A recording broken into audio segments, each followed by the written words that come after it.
Patuloy po na nakakapagtala ng mga aktibidad ang bulkang Canlaon at may ulat on the spot si Eileen Pedreso ng GMA Regional TV. Eileen?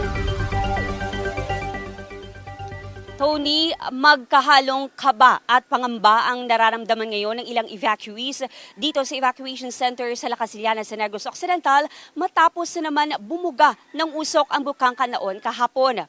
Ayon sa PHIVOX, 3 beses ang naging pagbuga ng usok ng bulkan na may kasamang abo simula alas 3:59 at sinundan ng alas 4:28 at alas 5:23 ng hapon. Sa loob naman na nakalipas na 24 oras ay 32 na volcanic earthquakes ang naitala sa bulkan. Mataas din ang naitalang sulfur dioxide na ibinuga nito na umabot naman sa 8,000 tons. Ayon sa PHIVOX, ang mga ganitong aktibidad ay normal umano sa bulkan na nasa alert level 3. Ngunit hindi nito inaalis ang posibilidad ng muling pagbutok ng bulkan.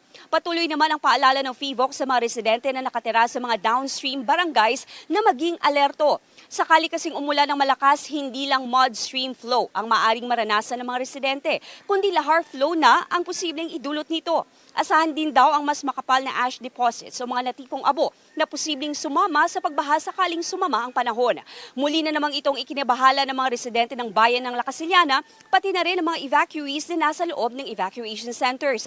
Ayon sa 74 anyos na si Elelio, kahit sanay na ito sa aktibidad ng bulkan, kahit papaano, ay kinakabahan pa rin daw ito nang bumuga na naman ng usok ang bulkan kahapon.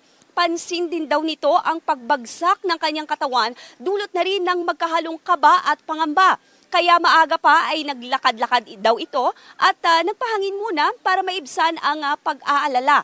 Sa ngayon ay mainit ang panahon dito sa La Casillana, ngunit may paminsan-minsang pagpatak ng manipis na ulan. Tony, naghahanda na rin ang mga evacuees sakaling sumama pa ang panahon habang nagpapatuloy naman ang pagbantay ng La Casillana LGU sa mga sapa at ilog sa posibleng mud stream flow o lahar flow.